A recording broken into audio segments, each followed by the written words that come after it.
All right, guys, we're back here with Isaiah in Yakima, Washington. How's it going, Isaiah? Good, how you doing? Good. How old are you, bro? 31. Are you from Yakima? Yeah, from Yakima. Originally born in Portland, though. Oh, really? Yeah. I actually just came from Portland doing some interviews. Yeah, it's all right out there. What's your current situation right now, bro? Me and my family, I have a 1-year-old that was just born. Me and my family, we're staying at the motels right now. It's kind of hard, right now we're on a day by day, but we were renting a monthly.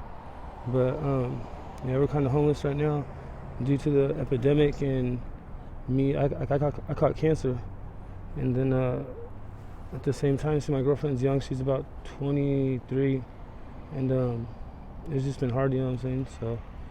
So when you say the epidemic, what epidemic? Like with the whole COVID and everything, and like the jobs cutting down. Like she lost her job, and I don't know what they did. I think they cut down on hours. They had to cut down because of lesser business. But I caught cancer around the same time, and so we were out of work, and I got on SSI, but that only pays so much, For sure. What'd you get cancer on? Lymphoblastic leukemia. So it's like in my lymphomic leukemia. It's like in my lymph nodes, or whatever. Oh, in your testicle. No, lymph nodes, like everywhere. My lymph nodes everywhere. You have lymph nodes right here. Yeah, in your testicles too, and stuff. You have them everywhere. They have about 200 and some all over your body. Really? Yeah, and like if it gets bad, I'll swell up, and I won't be able to breathe. I'll swell up right here. I won't be able to breathe. What stage are you currently at? Oh, right now I'm in. I think I caught it before it could spread widely. I got it down to 1%. I'm in remission right now. I'm going for my next checkup in about a month. So. How did you catch it? Scar tissue. I'd gotten shot with the bulletproof vest on, and it pierced. It only went in a little bit through the vest, and went in a little bit. And the bruising, though, the internal bruising, over time, as it was healing or whatever, the scar tissue, it formed into it forms into cancerous cells. And so I had about a mass about the size of my heart lodged in between my windpipe and my heart, on the other side of my heart, lodged in between my windpipe, and then my lymph nodes swelled up, and it made it hard for me to breathe. So would you say, bro, because I'm not familiar with that, would you say that it's because of what happened to you that caused the cancer? Yeah, that's what they said. That's what they said? Yeah, okay. there was fluid leaking from the mass. There was fluid leaking. They pumped out about 2.5 liters of fluid from me. Wow. Yeah, I was almost covered. It was almost over my heart in fluid. I couldn't breathe. I was coughing and stuff. When did this happen? When did you discover what happened? Last April. And why were you wearing a bulletproof vest and got shot? What happened? Yakima. Yeah. Yeah. Is that from like running the streets? Is that what well, that was? yeah, running the streets, and it just depends. I mean, on that actual day, I was actually just walking from the mall, and wow. I was walking from the mall, and they just pulled up. I don't know if they recognized me or what, but I don't even run the streets no more, and you can still get into altercation. You can still run into something out here. For sure. The good thing is that you didn't pass away from it. Yeah. Thank with God. that, bro, what other struggles have you had to go through while being out here in the streets? There's a lot of discrimination that goes on that people, like, a lot of people don't pay attention to or see, but with motels or businesses or just people, period, in passing, they don't really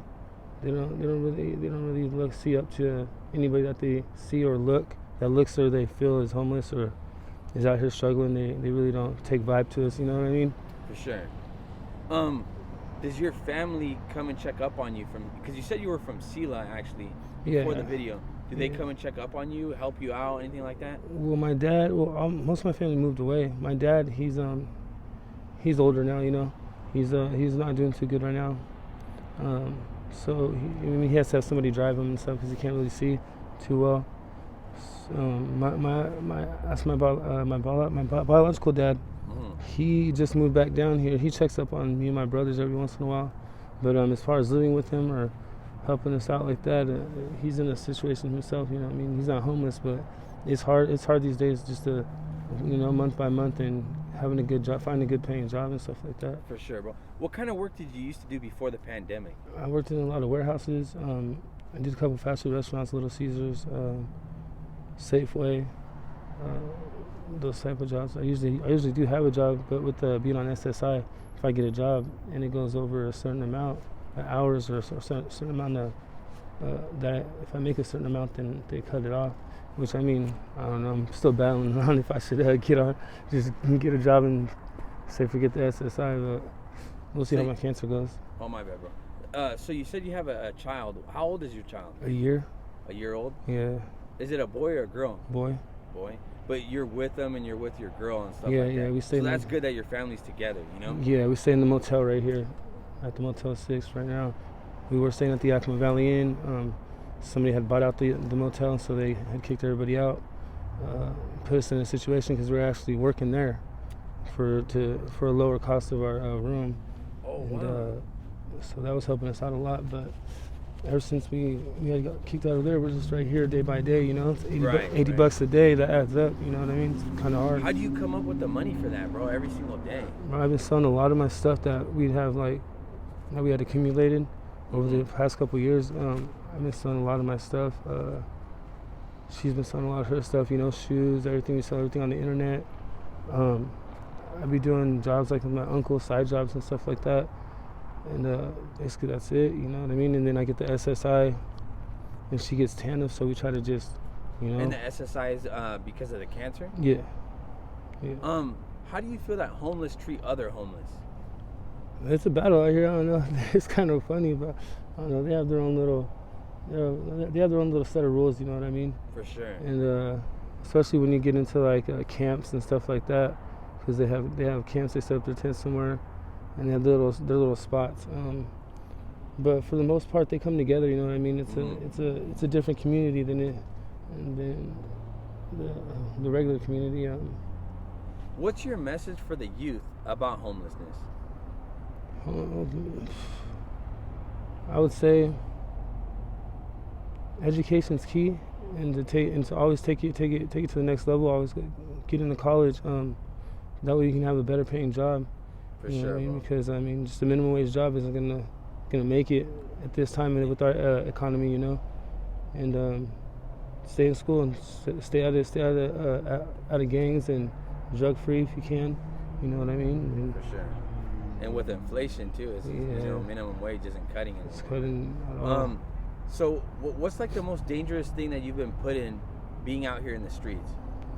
Well, you know how they say like the more time you're out somewhere like in the devil's playground, or the more time you're out here, gives you a better chance, a wider chance to run into something. In Yakima, we have a high crime rate. It's every 1 to 11. You know, about 1 to 11 it can be a suspect or a victim out here. So like just being out here, just walking like to the motel and getting pulled up on by some gang members asking what's up. You know what I mean? I mean, most of the time they usually don't ask what's up. You know, they just start blasting, and that's what it is. I mean, I got shot at about 2 weeks ago. I got shot at, and they didn't even ask no questions. You know what I mean? Wow. Yeah. Man, it's because your story's pretty impactful. I kind of got like lost with what I was going to ask you. What message do you have for any family or friends if they end up seeing this video? Just the golden rule, you know what I mean? Treat others how you want to be treated, you know, and unity's key too. You know, stick together, and help each other out. You know what I mean? I know it's hard in any situation. Even if you do have money, it's hard. You know what I mean? For sure. When you come from a good place, you know, you might need mental support. You know, whatever you may be going through, emotional support. You know, for sure. Everybody needs some type of shoulder, some type of hand. You know what I mean? So. Hey, bro, do you do any drugs being out here in the streets? Yeah, I try to slow down. You know what I mean?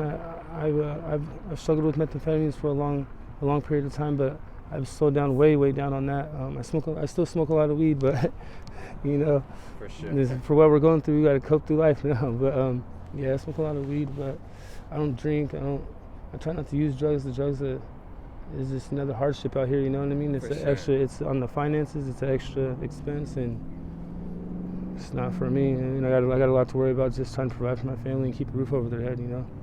Would you be okay with doing a follow-up interview in the future? Sure. And would you be okay with me posting this on my YouTube channel? Yeah, no problem. Sweet. Thank you, bro. I appreciate it. You're welcome.